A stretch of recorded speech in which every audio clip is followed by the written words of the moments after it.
Layman's evangelical fellowship విశ్వాసమే విజయం అనుదిన ధ్యానములు అక్టోబర్ 26. పశ్చాత్తాపపడు లేదా నశించు.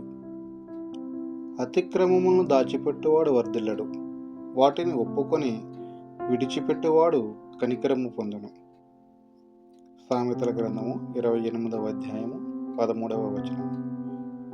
పాపము హృదయములోనికి వచ్చినప్పుడు మనము దానిని తీసివేయాలి, కానీ మన హృదయాలను కఠినపరచుకొనకూడదు.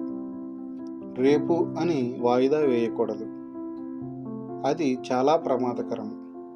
ఆ సమయంలోనే సాతాను ప్రవేశిస్తాడు. ప్రభువా, నాలో ఏమిప్పూ లేదు, నేను విఫలుడను, నేను చాలా కాలంగా అపజయంలోనే జీవించాను. అయితే సిలువలో నీవు సాధించిన విజయమే నా నిరీక్షణ. సమాధి నుండి నిన్ను లేపిన ఆత్మయందే నా నిరీక్షణ అని చెప్పగలిగితే సాతాను ఏ హాని చేయలేడు. నీవు సొంత పరిమితులను ఒప్పుకొనగలిగిన మనస్సాక్షిని కలిగి ఉంటే నీవు సురక్షితముగా ఉంటావు. తప్పిపోయిన కుమారుడు ఏమి చెప్పాడు? నేను యోగ్యుడను కాను, నీ కుమారుని అని అనిపించుకొనుటకు నాకు హక్కు లేదు.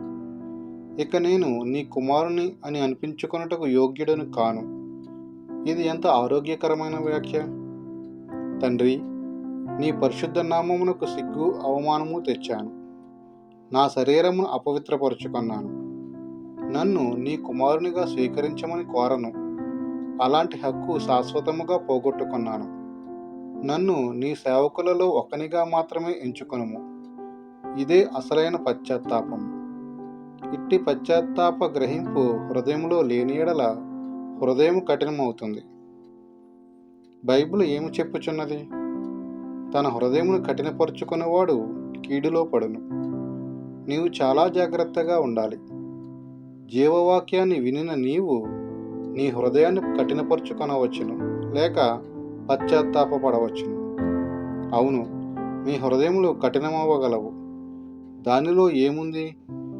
అది పెద్ద పాపమా? అది పాపము కాదు, ఇది పాపము కాదు అని కొందరు వాదించుదురు. వెలుగునకు చీకటికి తేడా తెలియకుండా ఉన్నారు. కానీ నేడు మీరాయన మాట వినిన ఎడల మీ హృదయమును కఠినపరచుకొనకడని వెనుక చెప్పబడిన ప్రకారము ఇంతకాలమైన తరువాత దావీదు గ్రంథములో నేడని ఒక దినమును నిర్ణయించుచున్నాడు.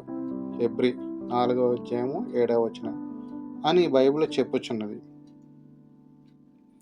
ఇంకొక వైపు నీవు మారు మనసు మీద నీ హృదయాన్ని పెట్టి సిలువ వేయబడిన యేసు వైపు చూచినట్లయితే నీవు విజయ పదం వైపు కొనసాగుతావు. ప్రభువా, నీవు కోరినట్లు నన్ను ఉండనిమ్ము అని ప్రార్థించినట్లయితే ఆయన తన వలె ఉండునట్లు నిన్ను చేస్తాడు. జోషువా డానియేల్ గారు.